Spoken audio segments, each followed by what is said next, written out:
¿Qué tal amigos de Sabes.cl? Bienvenidos a una nueva conversación en Hablemos. Hoy vamos a hablar de la ruta constituyente. Muchos ya fuimos a votar, ya tenemos un resultado, pero ahora comienza un proceso importante para el país. Y para este tema vamos a conversar hoy día con el abogado egresado de la Universidad de Concepción, hoy en la Universidad de Edimburgo, cursando un doctorado en Derecho, máster en Derecho Ambiental.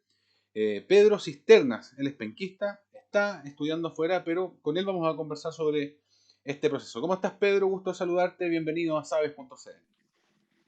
Hola Christopher, un gusto saludarte también. Un agrado estar acá, así que gracias por la invitación.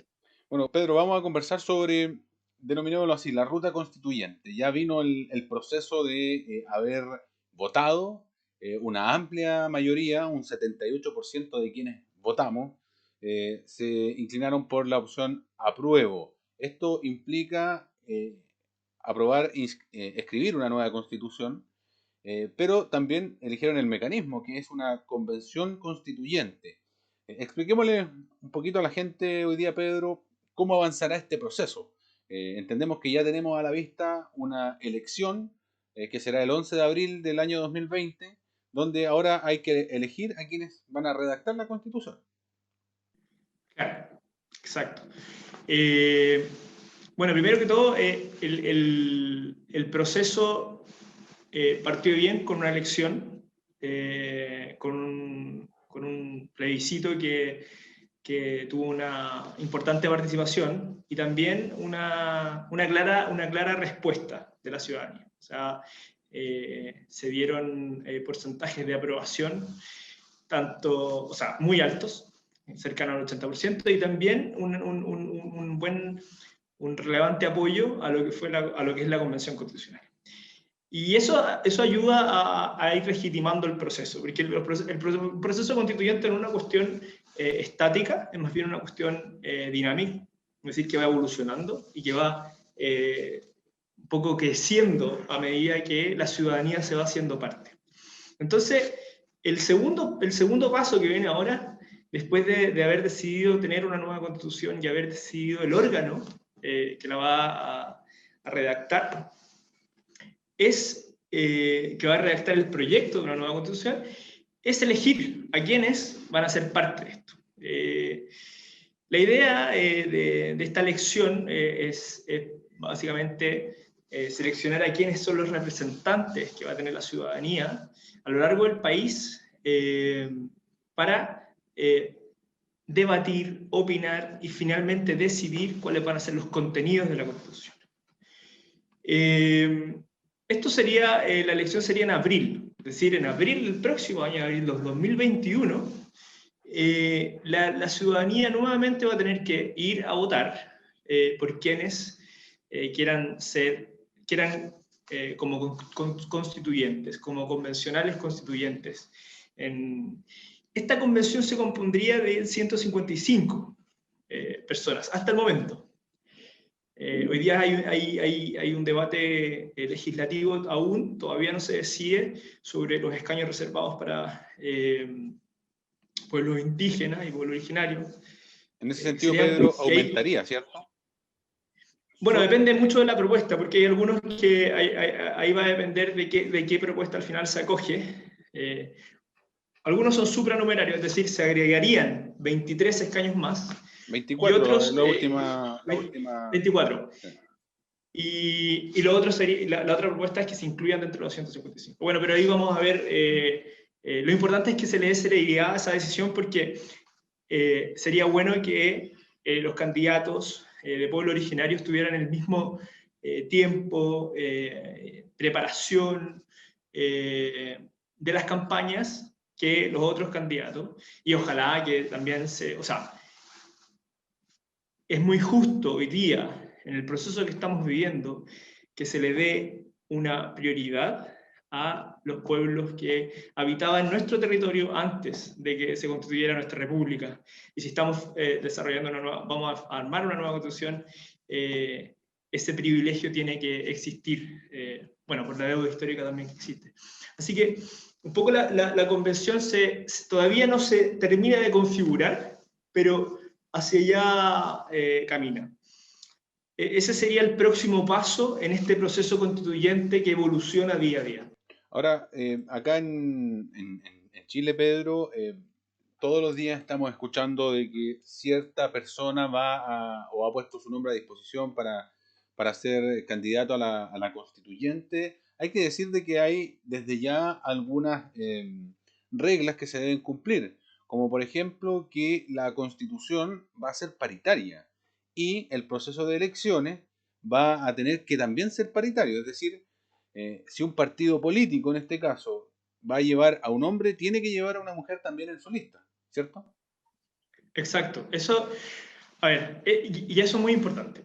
Importante tanto a nivel práctico, pero también a nivel de símbolo, ¿no? Hoy día la Convención Constitucional sería la primera convención constitucional o asamblea constitucional o cuerpo constituyente en el mundo que sería compuesta, y en la historia que sería compuesta de forma paritaria. Y eso es un tremendo logro del país, pero principalmente yo creo de los movimientos ciudadanos, el movimiento feminista y del movimiento en general que impulsó estas demandas. Así que eso también hay que tenerlo en cuenta, hay que valorarlo y creo que puede ser una tremenda oportunidad para mejorar nuestros procesos de participación y que ojalá perdure en el tiempo, no solamente en una convención constitucional, pero sí también en otros espacios de participación ciudadana y de decisión que son necesarios, que es necesario tener un enfoque de género más fuerte.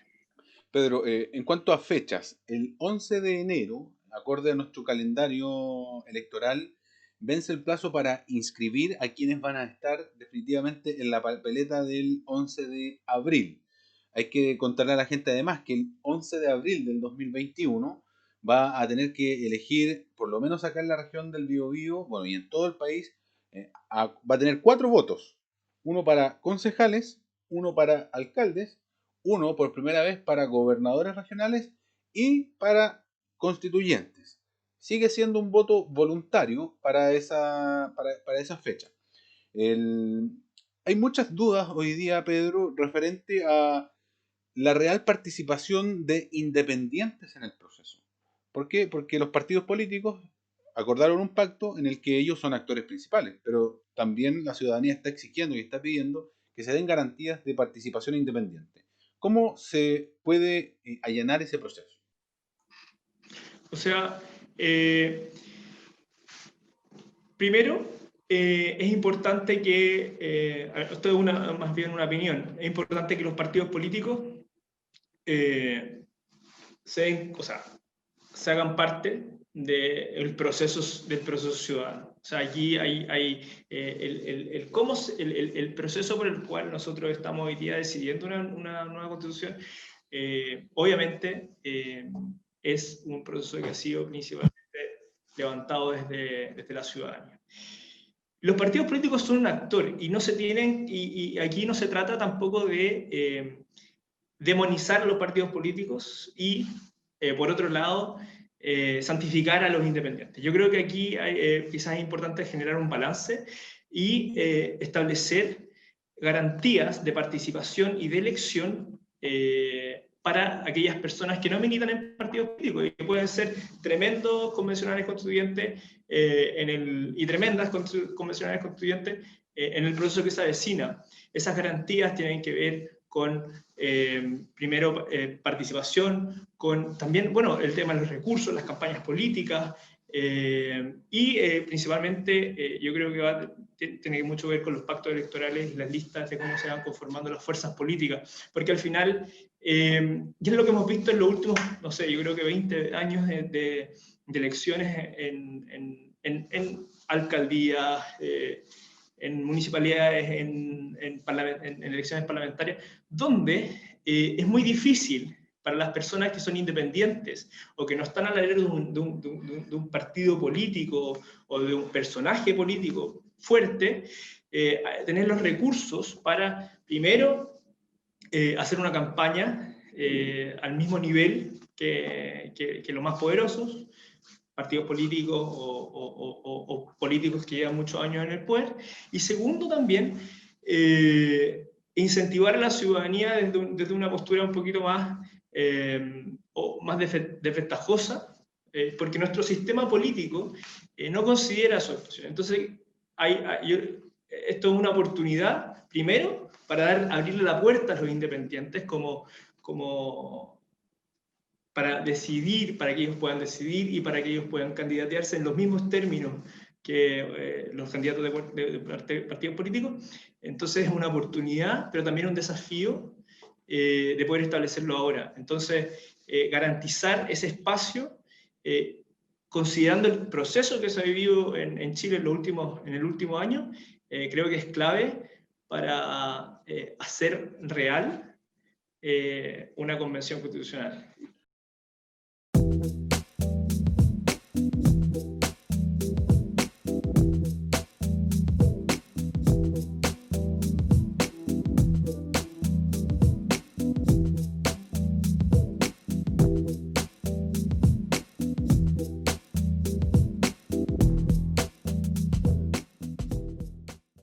Pero lo que se viene, lo que va a escuchar seguramente la gente de aquí al 11 de enero es la creación de pactos, todo lo que tiene que ver con el proceso eleccionario. Eh, los partidos políticos, los independientes, los movimientos, los grupos sociales van a definir la estrategia para enfrentar esta elección. Sin embargo, cuando lleguemos al 11 de abril, cuando tengamos los nombres de los constituyentes, ¿qué va a pasar después? ¿Qué viene después de ese proceso? Bueno, primero, bueno, en abril es la elección y ahí, según la reforma constitucional recién aprobada, hay 30 días de plazo para calificar estas elecciones. Pasados esos 30 días, el presidente de la República, dentro de los 3 días siguientes, debiese establecer un llamado a la primera sesión de esta convención constitucional. Donde se fijaría principalmente en esta primera sesión de la Convención Constitucional, se tendría que fijar normas y reglamentos de funcionamiento, que tendrían que ser aprobadas, como ya sabemos, por los 2/3 de los que componen este órgano. Ahí es muy importante, porque uno cuando piensa en una convención constitucional, y yo creo que aquí un poco de los imaginarios que quizá hay dando vuelta y los miedos también, siempre me acuerdo, cuando se habla de convención constitucional o cuerpo constituyente o asamblea constitucional o que va a haber representantes discutiendo, ¿no? El proceso constitucional, la nueva constitución, hay un cuadro que yo creo que mucha gente se imagina que es así, que es de la Revolución Francesa, que se llama el juramento del juego de la pelota. Que básicamente, yo creo que ahí lo van a mostrar en pantalla, pero que básicamente refleja como una discusión un poco caótica y que está en el contexto de la Revolución Francesa, del Tercer Estado, y donde se está también planteando la idea de una nueva constitución.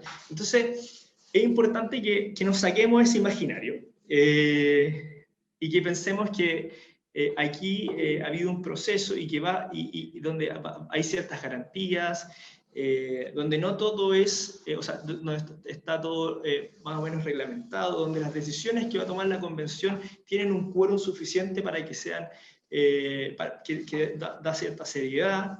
Algunos creen que es un poco excesivo, pero bueno, más allá de eso hay un acuerdo y esos acuerdos se tienen que ir respetando. Y aparte existe una secretaría técnica. La Convención Constitucional no va a ser un órgano que va solamente un poco mandarse solo, va a tener una secretaría técnica que va a apoyar el trabajo de la Convención Constitucional en la discusión misma. Esta secretaría técnica va a estar compuesta por académicos o profesionales de relevancia para apoyar el trabajo de los convencionales constituyentes. Y además, creo yo, que es importante considerar que la sociedad civil organizaciones ciudadanas, ONG, etcétera, están trabajando desde ya en apoyar el proceso constituyente. Yo creo que eso es muy importante porque muchas veces hay varias discusiones donde falta el input de la experiencia y del trabajo diario, y yo creo que se van a entregar documentos, se van a entregar minutas, etcétera, para reforzar y para hacer, ojalá, lo más profunda posible la discusión profunda y efectiva. Porque la Convención Constitucional tiene solamente 9 meses para presentar un proyecto, el plazo que es extendible por 3 meses más. Pero no es tanto el tiempo el que se tiene para discutir, lo cual es razonable. Por ende, las discusiones tienen que ser profundas y efectivas. Y ahí el rol de las secretarías técnicas y la sociedad civil es clave en ese sentido. Para allá íbamos, Pedro. Acorde a los plazos que tú nos mencionas, aproximadamente a mediados de mayo del 2021 debiese citarse a la primera reunión. Seguramente ahí se va a elegir a un presidente de la Convención Constitucional. Se van a establecer ciertos parámetros, ciertas normas. Hay algo que a la ciudadanía también le interesa y que fue parte de la campaña del rechazo en el proceso, que este proceso va a salir muy caro para Chile, muy caro en cuanto a recursos. Sin embargo, al sumar la otra opción, que era la convención mixta, esa era más cara aún. Sí, o sea, yo creo que había varios argumentos ahí en la campaña del rechazo principalmente.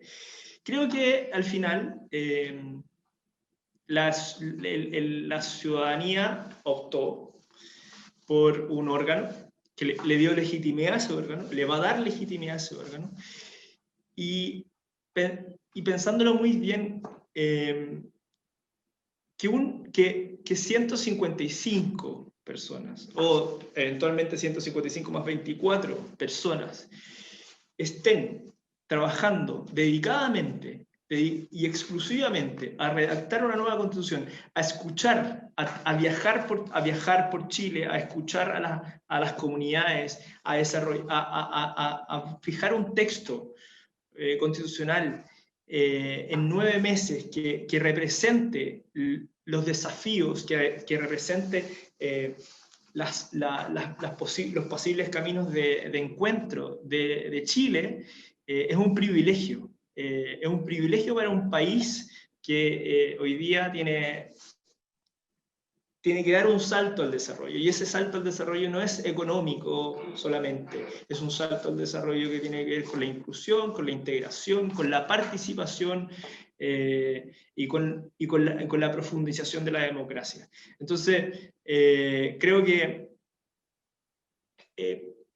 primero que no es más caro, y segundo, que nos da la oportunidad de hacer algo único, paritario, y que necesitamos urgentemente. Entonces, es un privilegio que tengamos la oportunidad de hacer esto hoy día.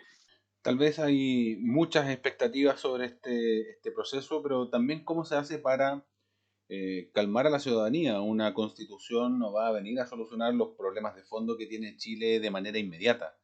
¿Cuál es el mensaje que se puede traspasar allí en cuanto a los contenidos? Porque muchos dicen que quieren regular la educación, quieren regular la salud a través de una carta fundamental, y entendemos que eso más bien se regula de otra forma, que es a través de las leyes. A ver, ahí es importante como que sepamos que una constitución básicamente fija marcos de juego, fija las reglas del juego, y fija ciertos márgenes donde nosotros podemos mover.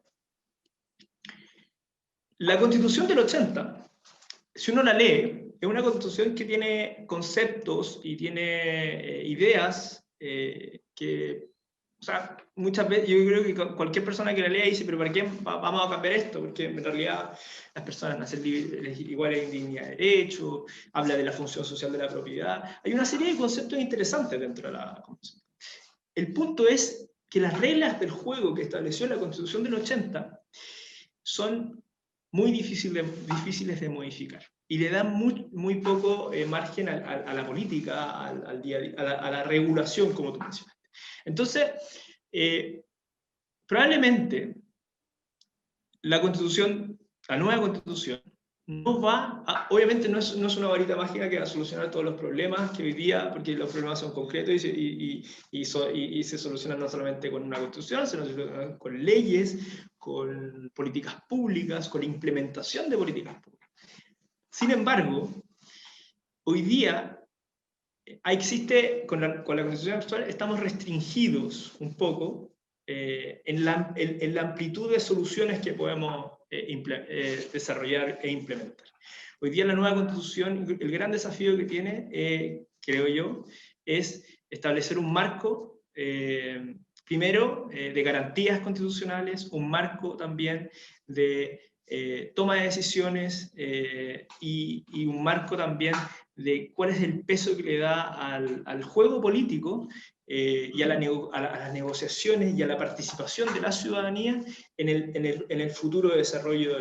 Entonces, nos fija el motor sobre el cual nuestra regulación y nuestras políticas públicas se han implementado. Y eso es lo que hoy día tiene que cambiar, porque hoy día estamos viviendo un Chile distinto. Hoy día estamos viviendo un Chile con cambio climático, estamos viviendo un Chile con profundas desigualdades. Entonces, en ese contexto es al que se tiene que adaptar una nueva carta magna. Entonces, ahí hay un desafío y creo que hacia allá, ese es el rol principal de una nueva constitución, fijar normas del juego más justas y donde todos puedan ser parte, todos y todas puedan ser parte.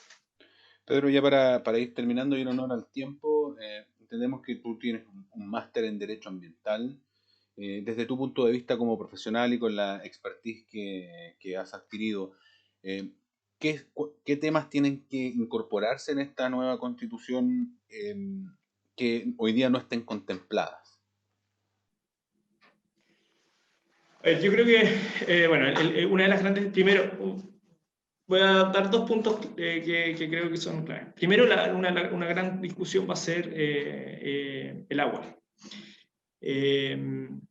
Hoy día Chile están en varias zonas del país están en sequía. Esa sequía probablemente, los últimos informes, el plan de adaptación climático del país, del Estado, ha reflejado que esas sequías probablemente van a incrementarse. Es decir, el cambio climático lo que genera es esto de extremar las condiciones severas del clima hoy día. Entonces, hoy día existe una regulación del agua que básicamente no tiene criterios ambientales y climáticos en su distribución. Y hoy día esa es una discusión que se tiene que dar porque el agua sirve no solamente para el consumo humano, sino el agua sirve para también mantener la biodiversidad de nuestro país. Y ahí esa discusión está muy relacionada con la propiedad también y la interpretación que se hace de la propiedad de los derechos de agua y de uso. Entonces, ahí creo que es un punto que se tiene que resolver. Pero eso obviamente se tiene que resolver en un marco. La discusión del agua es una discusión particular que tiene efectos muy amplios, pero está esto se tiene que dar dentro de un marco y desde mi punto de vista como abogado más ambientalista y climático, una de las cosas que me gustaría que se pudiera hacer o se pudiera dar en la Convención Constitucional es que entendamos que estamos en un contexto ambiental y climático distinto y que incorporemos en la discusión ese contexto, un contexto de riesgos climáticos, un contexto donde las poblaciones más vulnerables van a sufrir más de estos riesgos climáticos. Entonces, en cada discusión que se dé y que implique factores ambientales y climáticos, se tenga en cuenta el contexto actual. Y creo que si la Convención Constitucional es capaz de mantener como factor de decisión el contexto climático presente, nuestra Constitución va a terminar siendo ecológica de por sí. Entonces, más allá de ideas particulares que podemos hablar ahora, creo que es importante el enfoque que le damos a la discusión constitucional, porque bajo los lentes y enfoques que nosotros discutimos, le podemos dar un contenido mejor a nuestra nueva constitución. Y ahí el enfoque que tenemos que darles es el enfoque climático y ambiental, que es muy necesario y urgente para Chile. Ya pues Pedro Cisterna Gaete, oriundo de San Pedro de la Paz, ¿cierto Pedro? Soy de Concepción, pero vivo en San Pedro. Ya. Y hoy día vivía en San Pedro, hoy día en Escocia, especializándose en un doctorado en Derecho. Muchas gracias por tu tiempo, Pedro. Muchas gracias por haber conversado hoy día con Sabes.cl. Y bueno, pantalla abierta, algún mensaje que quieras entregar de despedida. Bueno, muchas gracias, Christopher, por la oportunidad. Siempre es un agrado conversar contigo, pero también agradecer a los que escucharon y a las que escucharon. Y nada, solamente invitarlos a ser parte del proceso constituyente. Esto no es un proceso que es solamente de los convencionales, es un proceso que la ciudadanía tiene que participar, si hay cabildos que vayan, que participen, que se hagan parte, que generen ideas. Esto es único y probablemente no lo vamos a vivir en muchos años más, entonces aprovechémoslo con todo, con toda nuestra motivación y compromiso. Ya pues, Pedro Cisterna, muchas gracias por tu tiempo, que estés muy bien. Un saludo por allá, por Escocia. Bueno, Christopher, que esté muy bien. Chao, chao. Chao, chao. Ustedes, amigos de Sabes.cl, sigan informándose a través del diario digital del Gran Concepción. Nos vemos en un próximo capítulo de Hablemos. Chao, chao.